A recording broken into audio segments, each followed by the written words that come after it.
उसी एजुकेशन में इसमें आपका स्वागत है। ये आपका पॉलिटी का 7वां प्रैक्टिस होने जा रहा है। आप सब जानते हैं 50 क्वेश्चन होते हैं, ठीक है। कॉपी कलम लेके बैठिएगा, अपना आंसर मार्क करते रहिए, कमेंट में बताइए कितना आपका सही हुआ है, ठीक है। चैनल पर नए हैं, सब्सक्राइब जरूर कर लीजिएगा, बेल आइकन प्रेस करना बिल्कुल ना भूलें ताकि भविष्य में आने वाली वीडियो आपको जल्दी मिल जाए, और लाइक जरूर कीजिएगा। चलिए शुरू करते हैं बिना टाइम खोए हुए। PDF के लिए आपको बताइए टेलीग्राम से ले सकते हैं, लिंक आपको वीडियो के डिस्क्रिप्शन में मिल जाएगा। तो शुरू करते हैं। पहला क्वेश्चन क्या है?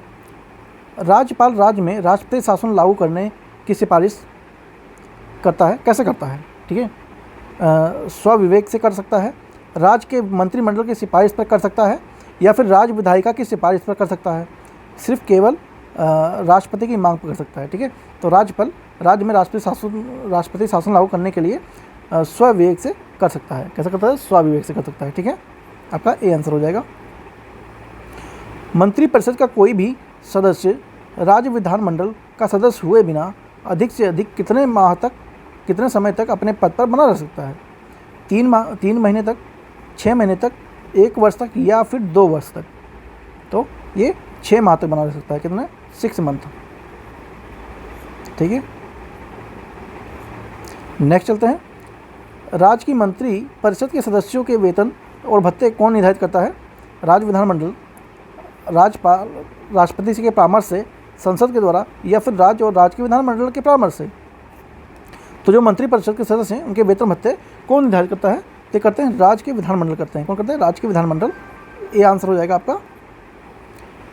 संसद किसी भी राज्य की विधान परिषद को किसकी सिफारिश पर समाप्त कर सकती है? संसद किसी राज्य के विधानमंडल को किसकी सिफारिश करने पर समाप्त कर सकती है? राज्यपाल के द्वारा सिफारिश पे, राज्य विधानसभा की सिफारिश पे, या फिर राष्ट्रपति के, या उपरोक्त में से कोई नहीं। ठीक है, या उपरोक्त में से कोई नहीं।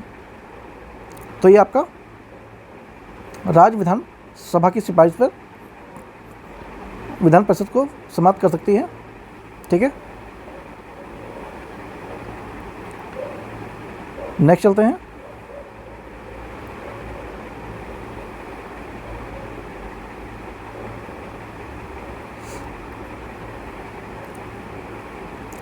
राज्य विधानमंडल के सदस्य किस प्रकार सरकार का ध्यान जनमहत्व के मामलों की ओर आकर्षित करते हैं? अविश्वास प्रस्ताव के तहत, निंदा प्रस्ताव को लाकर, कटौती प्रस्ताव लाकर, या फिर स्थगन प्रस्ताव लाकर? तो ये कैसे करते हैं? स्थगन प्रस्ताव लाकर करते हैं। क्या करते हैं? जनमहत्व के जो मामले होते हैं उनको आकर्षित करने के लिए स्थगन प्रस्ताव पेश किया जाता है। राष्ट्रपति उच्च न्यायालय के न्यायाधीशों की नियुक्ति किसके परामर्श से के पश्चात होता है? उच्च न्यायालय के मुख्य न्यायाधीश के परामर्श से के बाद, भारत के मुख्य न्यायाधीश के, या फिर राज्य के राज्यपाल के, या फिर उपरोक्त सभी? तो जो उच्च न्यायालय और न्यायाधीश की नियुक्ति है इसके परामर्श के पश्चात राष्ट्रपति करता है। तो ये करता है उपरोक्त सभी के पूछ सकता है, उसके बाद वो निर्णय ले सकता है। ठीक है, उच्च न्यायालय के न्यायाधीशों के संख्या कौन निर्धारित करता है? ठीक है, जो उच्च न्यायालय है उसके उनके न्यायाधीशों की संख्या कौन निर्धारित करता है? भारत का मुख्य न्यायाधीश, भारत का राष्ट्रपति, राज्य का राज्यपाल, या फिर संसद? तो कौन करता है? संसद करता है ये। ठीक है, उच्च न्यायालय के न्यायाधीशों की संख्या संसद निर्धारित करता है। भारत ने संघीय व्यवस्था अपनाई है जो केंद्र व राज्यों के बीच शक्तियों के बंटवारे पर आधारित है, परंतु किस शक्ति का बंटवारा केंद्र तथा राज्यों को नहीं किया गया है? ठीक है, भारतीय जो संघीय व्यवस्था अपनाई गई है उसमें केंद्र और राज्यों के बीच जो शक्तियों के बंटवारे पर आधारित है, और किस शक्ति का बंटवारा केंद्र तथा राज्यों में नहीं किया गया है? कार्यकारिणी, विधायिका, विधायिनी, या न्यायिक, या फिर वित्तीय? तो आपका ये जो न्यायिक शक्ति है ये राज्य पर नहीं किया गया है, बंटवारा नहीं किया गया है। कौन सा विषय 42वें संविधान संशोधन 1976 में राज्य सूची से हटाकर समवर्ती सूची में किया गया था? स्वास्थ्य, शिक्षा, सिंचाई, या उपरोक्त सभी? ठीक है, तो कौन सा विषय ऐसा था? शिक्षा था। ठीक है, राज्य सूची से हटाकर ये समवर्ती सूची में किया गया था। केंद्र राज्यों को भारत की संचित निधि से सहायता अनुदान प्रदान करता है या किसकी सिफारिश पर किया जाता है? योजना आयोग, केंद्रीय वित्त मंत्री, वित्त आयोग, या फिर उपरोक्त में से कोई नहीं? तो किसकी अनुशंसा पे होता है? वित्त आयोग की अनुशंसा पे होता है। संपूर्ण देश में कितनी क्षेत्रीय परिषदों में बांटा गया है? ठीक है, जो पूरा क्षेत्र है वो कितनी परिषदों में, क्षेत्रीय परिषदों में बांटा गया है? तो बांटा गया आपका 5 भागों में। ठीक है, 5 क्षेत्रीय परिषदों में बांटा गया है। निम्नलिखित में से कौन सा मौलिक अधिकार आपातकालीन स्थिति में भी स्थगित नहीं किया जा सकता? ठीक है, नहीं किया जा सकता है। क्वेश्चन पढ़ते हम ध्यान देंगे, पूछा किया जाता है कि नहीं किया जाता है। ठीक है, तो नहीं किया जाता है, ये पूछा गया है। समानता का अधिकार, भाषण तथा अभिव्यक्ति का अधिकार, संवैधानिक संरक्षण का अधिकार या फिर जीवन का अधिकार। ठीक है, तो कौन सा अधिकार है जो आपातकालीन स्थिति में भी स्थगित नहीं किया जा सकता है? तो कौन सा? जीवन का अधिकार नहीं समाप्त किया जाता। ठीक है, जीवन का अधिकार। किस संशोधन ने लोकसभा द्वारा संविधान के किसी भाग में परिवर्तन करने का अधिकार की पुष्टि की है? ठीक है, कौन सा संशोधन है जो लोकसभा द्वारा संविधान के किसी भी भाग को परिवर्तन करने का अधिकार की देता है? तो कौन सा देता है? 24वां संविधान संशोधन ऐसा परमिशन देता है। संविधान का प्रथम संशोधन जो कि 1951 में किया गया था, किस विषय से संबंधित था? ये देश की सुरक्षा से, प्रधानमंत्री की सुरक्षा से, कुछ राज्यों द्वारा भूमि संबंधी सुधार नियमों के संरक्षण प्रदान करता है, या फिर अनुसूचित जातियों के तथा जनजातियों से। तो जो प्रथम संविधान संशोधन हुआ था 1951 में, वो किस विषय से संबंध रखता है? तो वो रखता है आपका कुछ राज्यों द्वारा भूमि संबंधी सुधार के नियमों के संरक्षण प्रदान करना देश था, उसमें से ये भी था। ठीक है, भारत के संविधान में संशोधन का प्रस्ताव कौन प्रस्तुत करता है? ठीक है, भारत के संविधान में संशोधन का प्रस्ताव कौन प्रस्तुत करता है? केवल संसद में, संसद तथा राज्य विधानसभाएं दोनों में, जनता के द्वारा, या फिर उपरोक्त सभी? तो कौन प्रस्तुत करता है? संसद में करते हैं केवल। ठीक है, संसद में। किस संशोधन द्वारा नागरिकों को मौलिक अधिकारों पर देश की प्रभुत्ता तथा अखंडता की रक्षा हेतु अंकुश लगाया गया है? ठीक है, कौन सा संविधान संशोधन ऐसा था जिसमें अंकुश लगाता है? 14वां संविधान संशोधन, 16वां संविधान संशोधन, 24वां या फिर 39वां? तो कौन सा है? यह है 16वां संविधान संशोधन। ठीक है, भारत के संविधान में 3 प्रकार की सेवाओं का उल्लेख है जो कि किस प्रकार से है? नौसेना, वायुसेना, थल सेना, असैनिक, सैनिक, अर्धसैनिक, अखिल भारतीय सेवाएं, केंद्रीय सेवाएं तथा राज्य की सेवाएं, या फिर उपरोक्त में से कोई नहीं है? तो जो भारत के संविधान में 3 प्रकार की सेवाओं का वर्णन है, उनमें से कौन सा है? तो ये अखिल भारतीय सेवाएं, all India services, central services और स्टेट सर्विसेज। ठीक है, इनको रखा गया है, जो कि भारत के संविधान में प्रावधान दिया गया इनके बारे में। संघीय लोक सेवा आयोग किसकी सिफारिश पर अतिरिक्त कार्य सौंपे जा सकते हैं? केंद्रीय मंत्री, गृह मंत्री, संसद, मंत्रिपरिषद या फिर राष्ट्रपति के द्वारा? ठीक है, संघीय जो लोक सेवा है किसकी सिफारिश पर अतिरिक्त कार्य सौंपे जा सकते हैं? तो वो संसद की सिफारिश पे सौंपे जा सकते हैं। निम्नलिखित में से कौन सी अखिल भारतीय सेवा नहीं है? ठीक है, नहीं पूछा है, ध्यान रखेंगे। भारतीय पुलिस सेवा, भारतीय प्रशासनिक सेवा, भारतीय वन सेवा या भारतीय आर्थिक सेवा? ठीक है, आपको इसकी जानकारी होनी चाहिए, आप इसी की प्रिपरेशन कर रहे हैं। ठीक है, तो कौन सी Akhil Bharatiya all India services नहीं है? तो ये भारतीय आर्थिक सेवा नहीं है। बाकी जो ये तीनों दे रखा है ये आपका ऑल इंडिया सर्विसेज है। निम्नलिखित में से किस आयोग ने भारतीय प्रशासनिक सेवा और भारतीय पुलिस सेवा को समाप्त करने की सिफारिश की थी? ठीक है, तो ये इंडियन एडमिनिस्ट्रेटिव सर्विसेज और इंडियन पुलिस सर्विस को समाप्त करने की सिफारिश कौन से आयोग ने किया था? केलकर आयोग ने, खेर आयोग ने, राजमन्नार आयोग ने या फिर उपरोक्त में से कोई नहीं? ठीक है, तो ये किसने दिया था? राजमन्नार आयोग ने ऐसी सिफारिश की थी कि ऑल इंडिया सर्विसेज को और पुलिस सर्विसेज को हटाया जाना चाहिए। भारत के नियंत्रक एवं महालेखा परीक्षक को उनके कार्यकाल से पूर्व पद से कौन हटा सकता है? ठीक है, जो CAG होता है, कंप्ट्रोलर जनरल ऑफ इंडिया, उसका वो कौन से हटा सकता है? प्रधानमंत्री, राष्ट्रपति अपनी स्वेच्छा से, राष्ट्रपति मंत्रिपरिषद के परामर्श से या फिर राष्ट्रपति संसद की सिफारिश पर? तो ये राष्ट्रपति संसद की सिफारिश पर नियंत्रक एवं महालेखा परीक्षक को हटा सकता है। ठीक है, हटा सकता है। भारत के मुख्य न्यायवादी कौन नियुक्त करता है? ठीक है, न्यायवादी कौन नियुक्त करता है? भारत का मुख्य न्यायाधीश, प्रधानमंत्री, राष्ट्रपति या फिर संसद? कौन नियुक्त करता है? भारत के मुख्य न्यायाधीश को कौन नियुक्त करता है? तो ये राष्ट्रपति करते हैं। कौन करते हैं? राष्ट्रपति करते हैं। ठीक है। निम्नलिखित में से कौन भारत सरकार के प्रमुख कानूनी सलाहकार के रूप में कार्य करता है? भारत का सॉलिसिटर जनरल, भारत का मुख्य न्यायाधीश, भारत का महान न्यायवादी या फिर केंद्रीय विधि मंत्री। ठीक है। तो भारत सरकार के कौन प्रमुख कानूनी सलाहकार के रूप में कार्य करता है? इसका भी आंसर आपको पता होना चाहिए। कौन करता है? भारत का महान न्यायवादी होता है, जो एक सरकारी वकील होता है, और इसे राष्ट्रपति नियुक्त करते हैं। वित्त आयोग में एक सभापति तथा क्या होता है आगे? 4 अन्य सदस्य होते हैं, 5 होते हैं या फिर 7 होते हैं। अन्य सदस्य होते हैं जिनकी संख्या राष्ट्रपति के द्वारा समय समय पर निर्धारित की जा सकती है। ठीक है। तो इसका आंसर क्या होता है? वित्त आयोग में एक सभापति तथा 4 अन्य सदस्य होते हैं। कितने? 4 होते हैं। ध्यान रखेंगे, 4 होते हैं। सर्वोच्च न्यायालय के द्वारा आरक्षण से संबंधित क्रीमी लेयर का सिद्धांत निम्न में से किससे संबंधित है? ठीक है।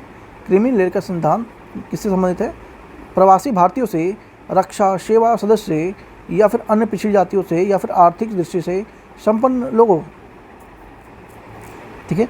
तो सर्वोच्च न्यायालय है, उसके द्वारा आरक्षण संबंधित क्रीमी लेयर का सिद्धांत इस किससे संबंधित है? तो ये आपका आर्थिक दृष्टि से संपन्न लोगों से है। ठीक, किससे है? आर्थिक दृष्टि से संपन्न लोगों से है। अल्पसंख्यकों के हितों की रक्षा के लिए अल्पसंख्यक आयोग का गठन सर्वप्रथम कब किया गया था? ठीक है। सर्वप्रथम कब किया गया था? तो ये किया गया था आपका 1789 में, ओ माफ़ कीजिए 1989 में, सॉरी 1989 में। ठीक है, 1989 में किया गया था। बी आंसर मानेंगे। अल्पसंख्यक आयोग को संवैधानिक मान्यता कब प्रदान की गई थी? ठीक है। तो अल्पसंख्यक जो आयोग है उसको संवैधानिक मान्यता किस ईयर में प्राप्त होती है? तो ये होती है आपका 1992 में। कब होती है? 1992 में। पिछड़ी जातियों के लिए मंडल आयोग का गठन कब किया गया था? ठीक है। पिछड़ी जातियों के लिए मंडल आयोग का गठन कब किया गया था? ये किया गया था आपका 1978 में। ठीक है, 1978 में। संविधान द्वारा मान्य क्षेत्रीय भाषाओं को किस सूची में शामिल किया गया है? ठीक है। तो ये किस सूची में शामिल किया गया है?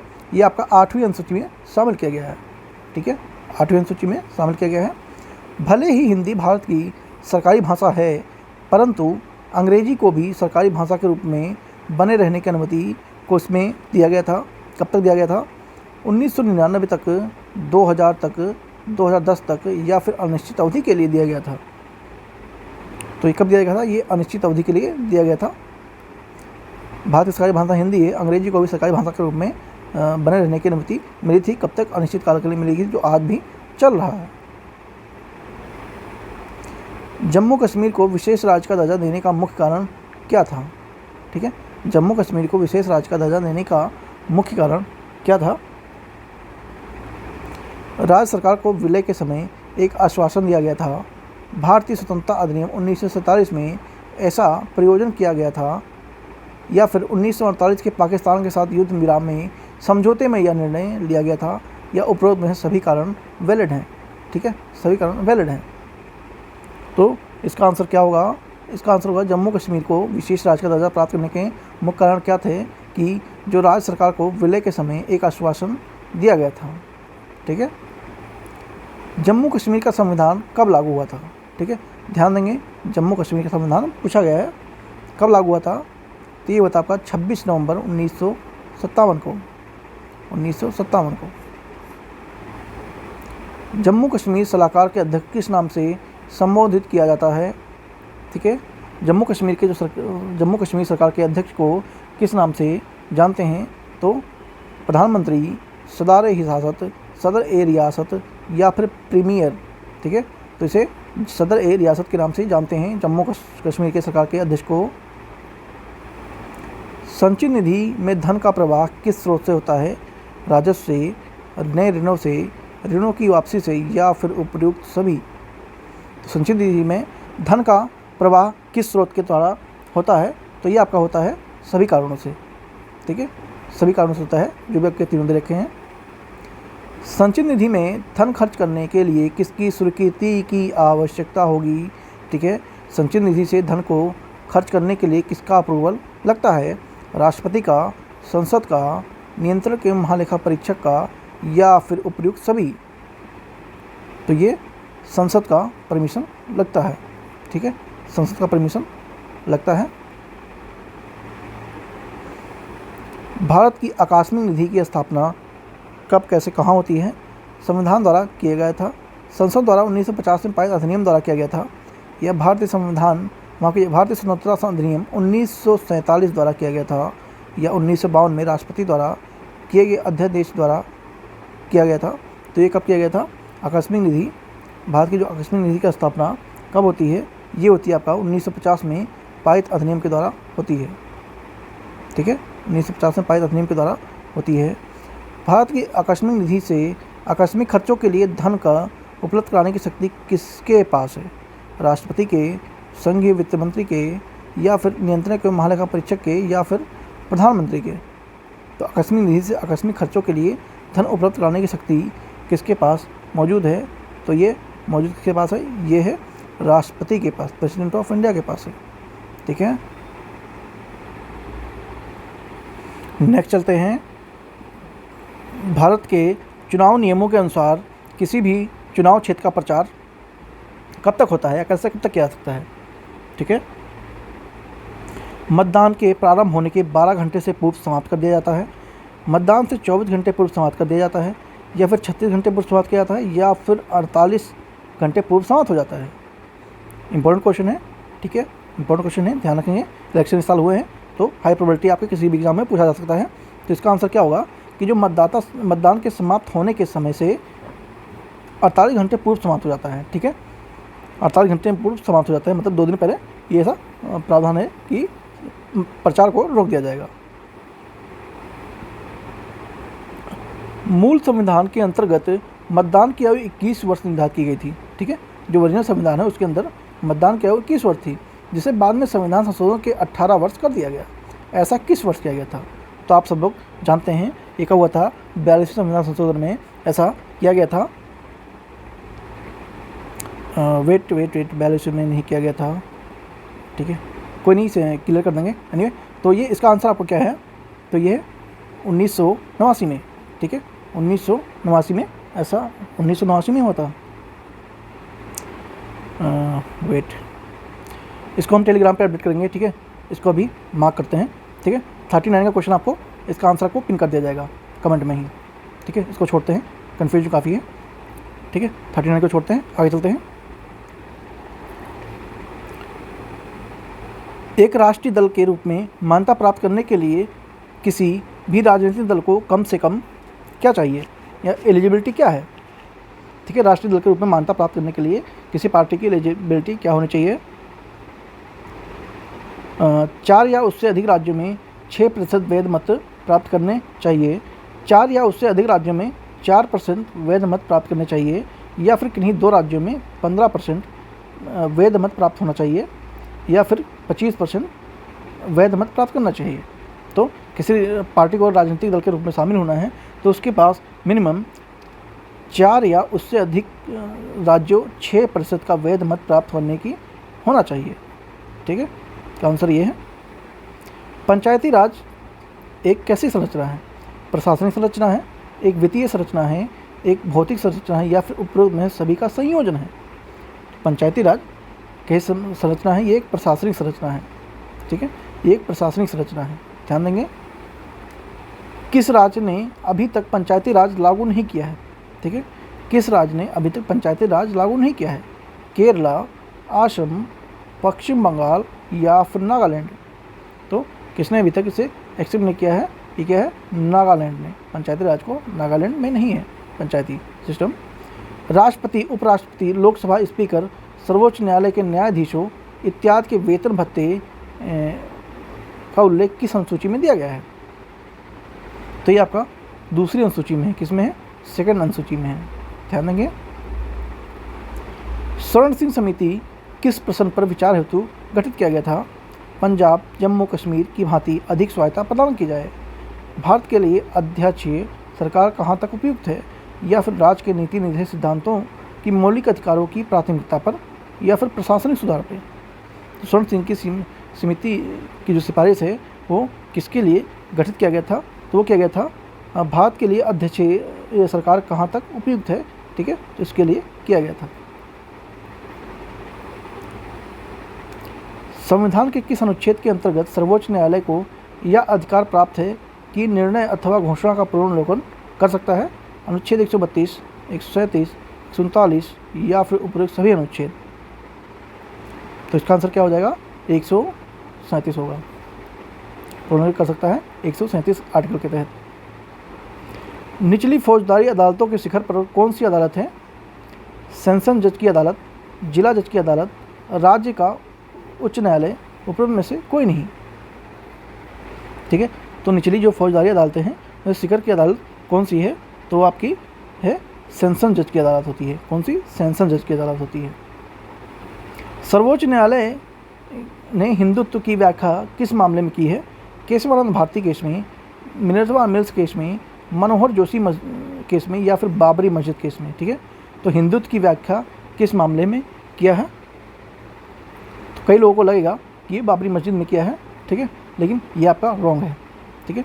सही आंसर आपका क्या है? मोहन जोशी केस में हिंदुत्व की व्याख्या हुआ था, सर्वोच्च न्यायालय ने किया था इसके मोहन जोशी केस में। इंपॉर्टेंट है, आ सकता है, ठीक है। जो विधेयक सरकार को खर्च करने की अनुमति देता है उसे क्या कहा जाता है? विनियोग विधेयक, वित्तीय विधेयक, धन विधेयक या फिर उपयुक्त में से कोई नहीं, ठीक है। तो जो विधेयक सरकार को खर्च करने की अनुमति देता है उसे क्या कहा जाता है? तो उसे कहते हैं, कई लोग कहेंगे कि वित्तीय विधेयक कहते हैं, ठीक है, क्योंकि मिलता जुलता लग रहा है, ठीक है, खर्च की बात कर रही है तो वित्तीय विधेयक हो सकता है। आप लोग ये मार्क के आ जाएंगे और ये आपका हो जाएगा गलत, एक हो जाएंगे आपके माइनस। तो इसका आंसर, राइट आंसर क्या है? विनियोग विधेयक है। क्या है? विनियोग विधेयक है, विनियोग विधेयक है। जब संसद बजट पारित होने पर संसद खर्च के लिए एक अग्रिम राशि प्रदान करती है तो इसे क्या कहा जाता है? लेखा अनुदान कहा जाता है, पूरक अनुदान या फिर अतिरिक्त अनुदान या फिर प्रत्यानुदान कहा जाता है। जब संसद बजट पारित होने पर संसद खर्चे के लिए एक अग्रिम राशि प्रदान करती है तो इसे क्या कहते हैं? इसे कहते हैं लेखा अनुदान कहा जाता है। क्या कहा जाता है? लेखा अनुदान कहते हैं, ठीक है। राष्ट्रपति को निम्न में से किस मामले में संपूर्ण वीटो प्राप्त है? ठीक है, संपूर्ण वीटो प्राप्त है किस मामले में? साधारण विधेयक, गैर सरकारी विधेयक, वित्तीय विधेयक या फिर उपयुक्त में से कोई नहीं। तो राष्ट्रपति को निम्न में से किस मामले में संपूर्ण विधेयक प्राप्त है? तो वो है गैर सरकारी विधेयक में। किसमें? गैर सरकारी विधेयक में है। बी आंसर हो जाता है आपका। तो यहाँ पे 50 क्वेश्चन आपके पूरे होते हैं और एक क्वेश्चन जो 39वां है उसे हम पिन कर देंगे। अब उसका आंसर देख लेंगे विद एक्सप्लेनेशन के साथ में, ठीक है, विद एक्सप्लेनेशन के साथ में ध्यान रखेंगे। चैनल पर नए सब्सक्राइब जरूर कर लीजिएगा और लाइक करना बिल्कुल ना भूलें। PDF के लिए टेलीग्राम से जुड़ जाइएगा और कमेंट में बताइएगा कि आपके कितने आंसर सही हैं 49 में से, ठीक है, 49 में से आपके कितने राइट हैं और कितने रॉन्ग हैं, कमेंट में जरूर बताइएगा। मिलते हैं नेक्स्ट वीडियो में। सब्सक्राइब करना बिल्कुल ना भूलें। Thank you so much.